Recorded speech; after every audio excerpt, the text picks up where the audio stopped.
Dead game? Whatever, I'll just keep talking to myself. Huh?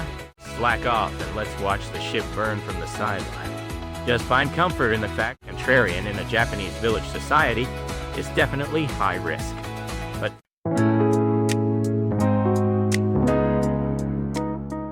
up here, I'm gonna talk about the mystery of why meetings keep pushing forward when literally everyone hates it. Alright, what's up, degenerates? You absolute goobers staying up at this weird-ass hour. You're probably just scrolling on your phones in bed, escaping from reality, aren't you? Or maybe you're some corporate drone hiding in the toilet because you don't want to go to work tomorrow. Or a brain-dead student with one earbud in during class. Same here, bro. Don't worry about it. Today, I'm going to talk about that absolute hell that definitely, 100% happens in your companies and schools. Let's get straight to the point. This time, it's about those meetings where nobody wants to go or do the project, but somehow it gets the green light anyway. I'll explain why reading the room is a guaranteed way to screw yourself. Before jumping into the main topic, I'll lay out the structure real quick. For you degenerates who say too long didn't read, I'll sum it up in 3 points. First chapter, the read the room hell called a meeting. Next, second chapter, the misery everyone agreed on, the Abilene Paradox. Finally, third chapter, the art of intentionally ruining the mood to survive. We're rolling with these 3, so let's jump right into chapter 1, the read the room hell called a meeting. You lads have definitely experienced this. A windowless conference room. Your boss staring at the whiteboard with dead fish eyes. The ticking sound of a clock going nowhere. That space where only the soulless hum of the AC is echoing for no reason. Some paper-thin Excel presentation made by some guy is projected on the screen. Everyone is screaming internally, man. I want to go home. This project is going to tank so hard. What the fuck is this waste of time? Yet absolutely no one opens their mouth. Nani? Right? It's like everyone volunteered to come here just to be miserable. It's literally mass hysteria. Wait, the thread is dead, laughing my ass off. No momentum at all. Is this topic a dead game? Whatever, I'll just keep talking to myself. Huh? My company isn't like that. We have an open culture and active discussions. That's just your headcanon, isn't it? That statement just proved your brain dead. You don't even know how to be a corporate cog, do you? Normies, close the thread and get out. Anyway, what's up with that few seconds of silence when the boss or team lead goes, I'm thinking of moving forward with this plan. What does everyone think? It's like a Mexican standoff. That awkward time where everyone is just waiting for someone else to say something. After a few seconds of silence, some guy reads the room and blurts out, I think it looks good. That exact moment, everyone else instantly starts chiming in like, yeah, I agree, looks fine to me too. You guys are definitely thinking to yourselves, no way that works, or this is just gonna give me more pointless work. But nobody objects. Why? Just because you don't want to be left out or you don't want to be seen as that annoying guy who always objects. Just because you don't want to rock the boat, everyone flips to voting yes.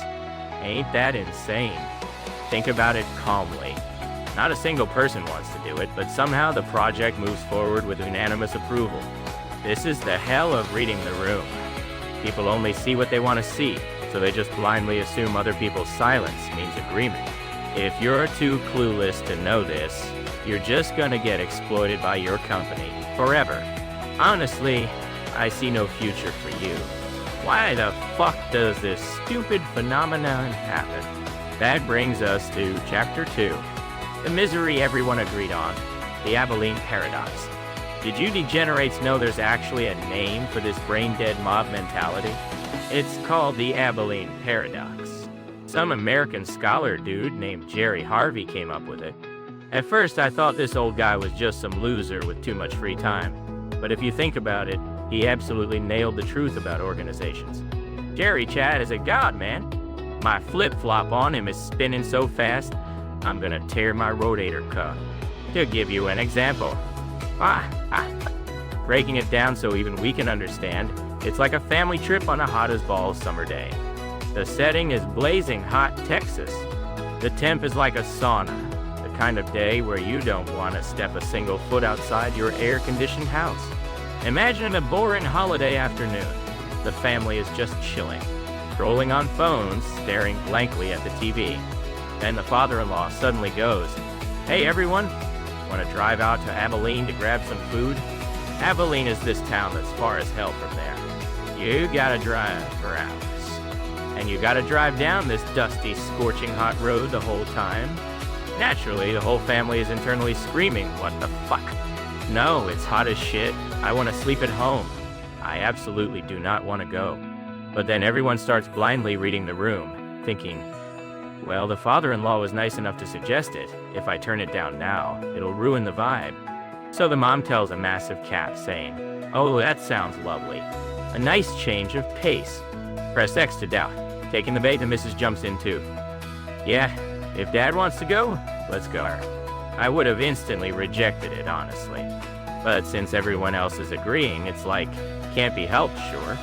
And just like that, the trip to Abilene is unanimously approved. So, what do you think happened? Exactly what you'd expect. Driving for hours in a car with weak AC on a hot, dusty road. And the food at the restaurant they finally reached was fake as hell and tasted like garbage. The staff had terrible attitude. The food was dry. It was an absolute disaster. The drive back was dead silent, obviously. The vibe was atrocious, literally felt like a funeral. Then they get home, drenched in sweat and exhausted, and someone mutters, "I really just wanted to stay home." Then everyone else goes, "Nanny, me too, me too." I actually didn't want to go. Laughing my ass off, right? Everyone playing victim. And the worst part is, even the father-in-law who suggested it in the first place is like, "I only brought it up because I thought you guys were bored." Nobody wanted to go. Not a single person wanted to go to Abilene, but because they all tried to read the room, they ended up on a drive from hell eating garbage food. Yikes. That's a massive oof, ain't it? But this is the absolute truth of organizations.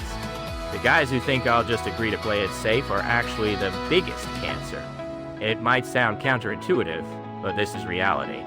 The crazy part about this paradox is that group consensus is actually built on a pile of individual disagreements. Everyone reads the room, and the worst decision nobody wants gets made. Keep that in mind, bro.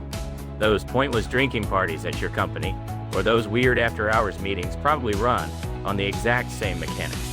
Somebody says, "Want to go grab a drink today?" And even though everyone is internally thinking, "I just want to go home and game," they go. Sounds great. It's a total tragedy. It's seriously stupid. But you guys can't laugh at this either. So what the hell should we do? That brings us to Chapter 3, The Art of Intentionally Ruining the Mood to Survive. You guys are probably going to say, "So what? I should just be the only one objecting in the meeting. If I do that, they'll label me as the clueless guy and I'll get blacklisted at the company." That's actually a valid point. I'll give you that. Being the only one playing the contrarian in a Japanese village society is definitely high risk. But thinking in binary 0 or 100 is brain dead. The important part is right here. When they ask, "Does anyone have objections?" And there's that silence. That right? There is the bait. So you gotta change how you ask. Ask, "Does anyone have any concerns or doubts about this decision?" Or just make a rule in the organization that silence does absolutely not mean agreement. If you lads are just bottom-tier employees, you gotta throw in a question that intentionally ruins the vibe. You need the balls to chime in and say, if we stick with this current plan, are we all gonna end up miserable? If you can't do that, then just take an anonymous survey or have people write it on paper and collect it. Just doing that is enough to prevent this brain-dead Abilene Paradox. Huh? My company's vibe wouldn't allow for a system like that. Yeah, I figured you'd say that. Well, not my problem anyway. An organization that takes silence as approval should just disband immediately. I see absolutely no future staying at a company like that. If you're in a company like that, just slack off and let's watch the ship burn from the sideline. Just find comfort in the fact that there are absolute units of stupidity out there, and think to yourself that your own life is still slightly better. Anyway, you guys, hit that subscribe button. If you smash the like button, your luck for tomorrow's trash meeting might actually improve. Source: just trust me, bro. Well, I work from home and barely attend meetings anyway, but whatever. Got sidetracked, let's bring it back.